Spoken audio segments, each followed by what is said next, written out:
Hello student, स्वागत है आपका। मैं दीपक सिंह। आज हम लोग चर्चा करेंगे प्रश्नावली 1.6 एक्सरसाइज 1.6 क्लास 9th मैथ की।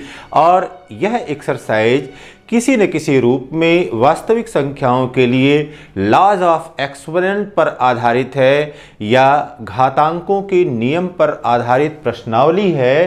तो यहाँ पर इसके पहले या इसकी पूर्व की कक्षाओं में भी किसी न किसी रूप में आप इन लॉज ऑफ एक्सपोनेंट के बारे में पढ़ चुके हैं। बस केवल यहाँ पर उसी को मॉडिफाई करके रियल नंबर के संबंध में चर्चा की गई है या वास्तविक संख्याओं के लिए चर्चा की गई है। अब वास्तविक संख्याओं के लिए आपको बताया हुआ कि वास्तविक संख्याएं क्या हैं। जितनी भी परिमेय और अपरिमेय संख्याएं होती हैं उनका संग्रह वास्तविक संख्याएं कहलाता है।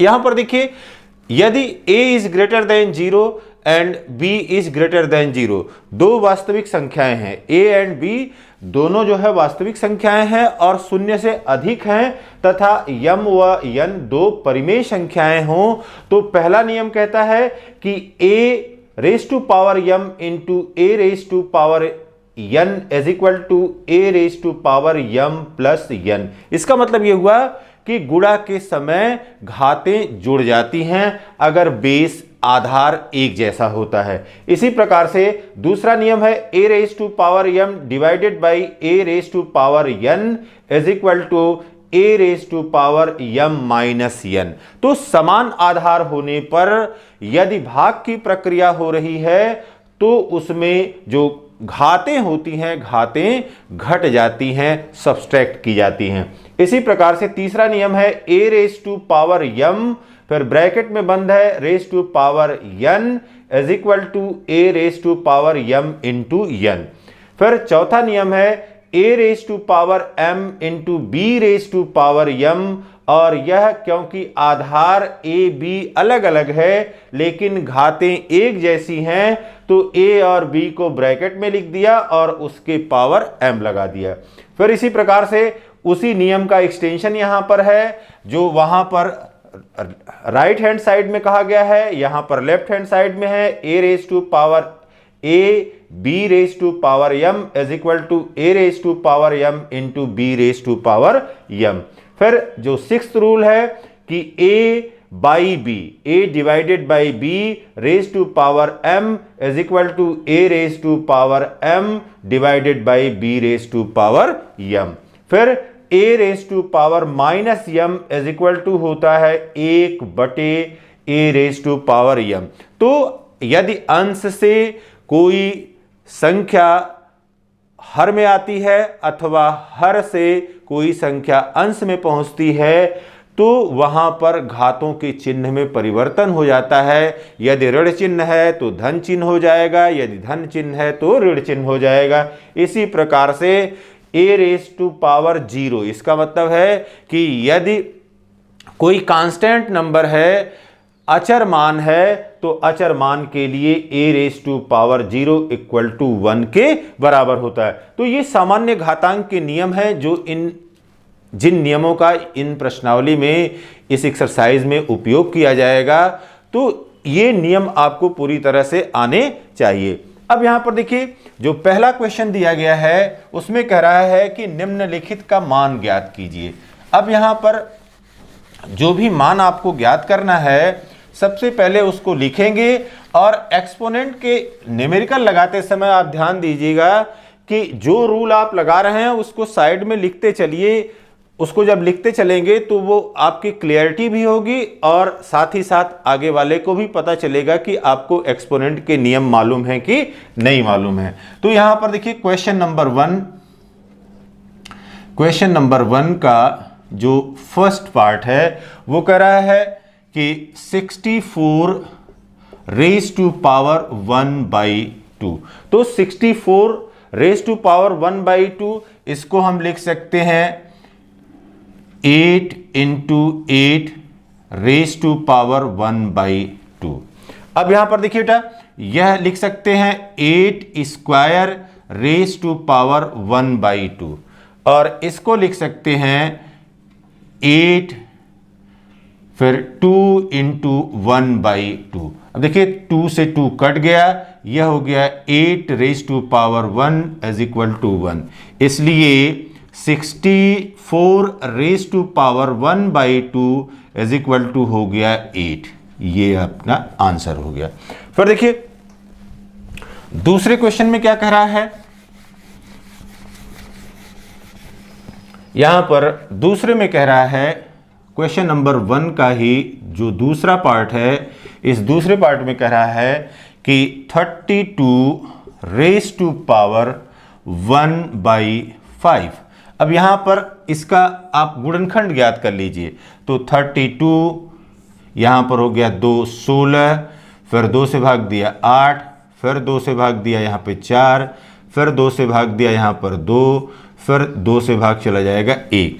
तो 32 यह बराबर हो गया 2 into 2 into 2 into 2 into 2 raise to power 1/5। अब यहां पर देखिए बेटा, यह बराबर हो गया 2 रेज टू पावर 5, 2 के घाते 5।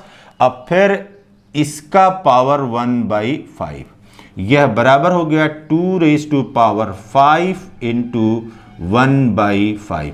अब 5 से 5 कट गया, यह बराबर आ गया 2 रेज टू पावर 1 और यह बराबर हो गया 2। तो 32 raise to power 1/5 is equal to मिल गया हमको 2। फिर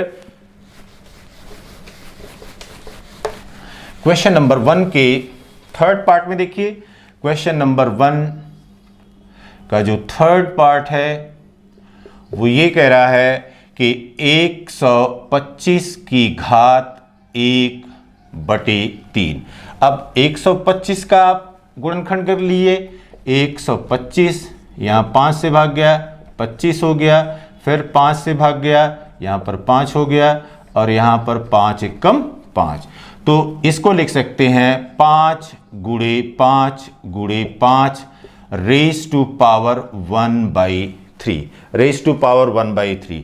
अब यहां पर देखिए बेटा, ये हो गया 5 रेज टू पावर 3, 5 गुणे 5 गुणे 5, 5 की 3 घात हो गया और रेज टू पावर 1/3, यह बराबर हो गया 5 की घात 3 गुणे 1/3। ये कट गया, ये आ गया 5 की घात 1। इसलिए 125 की घात 1/3 यह बराबर हो गया 5। ये आपका आंसर हो गया। अब देखिए इसी प्रकार से क्वेश्चन नंबर 2 में भी दिया गया है कि निम्न का मान ज्ञात कीजिए। जो भी यहां पर वैल्यूज दी गई हैं उन वैल्यूज का आपको मान ज्ञात करना है। अब यहां पर देखिए सबसे पहले क्वेश्चन नंबर 2 के और फर्स्ट में दिया गया है 9 रेज टू पावर 3/2। अब 9 रेज टू पावर 3/2 इसको लिख सकते हैं 3 इंटू 3, 9 को 3 इंटू 3 लिख सकते हैं और इसका पावर हो गया 3/2। फिर देखिए इसको लिख सकते हैं 3 रेज टू पावर 2 और फिर यहां पर लिखेंगे 3/2।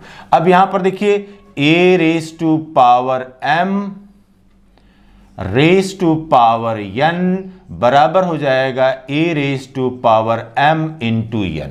ये रूल यहां पर है, यह बराबर हो गया 3 रेज टू पावर 2 इंटू 3/2, 2 से 2 कट गया, ये हो गया 3 रेज टू पावर 3। इसका मतलब हो गया कि यह हो गया 3 गुणे 3 गुणे 3 और यह बराबर हो गया 27। तो ये आपका आंसर मिल गया। फिर देखिए इसके क्वेश्चन नंबर 2 में कह रहा है, दूसरे भाग में कह रहा है 32 raise to power 2/5, 32 raise to power 2/5। अब 32 के लिए आपको बताया था कि यहां पर 2 इंटू 2 इंटू 2 इंटू 2 इंटू 2, ये हो गया 2 दूनी 4 दूनी 8 दूना 16 दूना 32। अब फिर रेज टू पावर 2/5। अब ये देखिए यह बराबर हो गया 2 raise to power 5, raise to power 2/5। यह बराबर हो गया 2 रेज टू पावर 5 इंटू 2/5 तो 5 से 5 पावर कट गया ये, और यहाँ पर आ गया 2 रेज टू पावर 2, और 2 रेज टू पावर 2 का मतलब हो गया 2 गुणे 2, और यह बराबर मिल गया हमको 4। फिर देखिए इसके थर्ड पार्ट में क्या कह रहा है, क्वेश्चन नंबर 2 के थर्ड पार्ट में यहां पर कह रहा है 16 रेज टू पावर 3/4। अब देखिए 16 को क्या लिख सकते हैं, 2 इंटू 2 इंटू 2 इंटू 2, 2 दूनी 4 दूनी 8 दूना 16, तो इसको लिख सकते हैं 2 रेज टू पावर 4, ये हो गया 16। अब फिर ब्रैकेट लगा करके इस पर पावर 3/4। अब देखिए बेटा ये हो गया 2 रेज टू पावर 4 इंटू 3/4, 4 से 4 कैंसिल हो गया, यह बराबर आ गया 2 रेज टू पावर 3। अब 2 रेज टू पावर 3 इसका मतलब हो गया 2 गुणे 2 गुणे 2, 2 दूनी 4 दूनी 8, यह बराबर हो गया 8। तो आंसर मिल गया आपको 8। अब फिर देखिए क्वेश्चन नंबर 2 के जब फोर्थ पार्ट है, इस फोर्थ पार्ट में कह रहा है 125 रेज टू पावर -1/3। तो 125 is equal to 5 into 5 into 5 था, तो अब इसको लिख सकते हैं 5 raise to power 3 raise to power -1/3, यह बराबर हो गया 5 रेज टू पावर 3 इंटू और ब्रैकेट में -1/3। अब ये ध्यान दीजिएगा कि ये सब पावर में है, तो यहां पर 3 से 3 कट गया, यहां पर आ गया 5 रेज टू पावर -1। अब 5 रेज टू पावर -1 को लिख सकते हैं 1/5। क्यों? क्योंकि a raise to power -m is equal to होता है 1/a raise to power m। Have a nice day.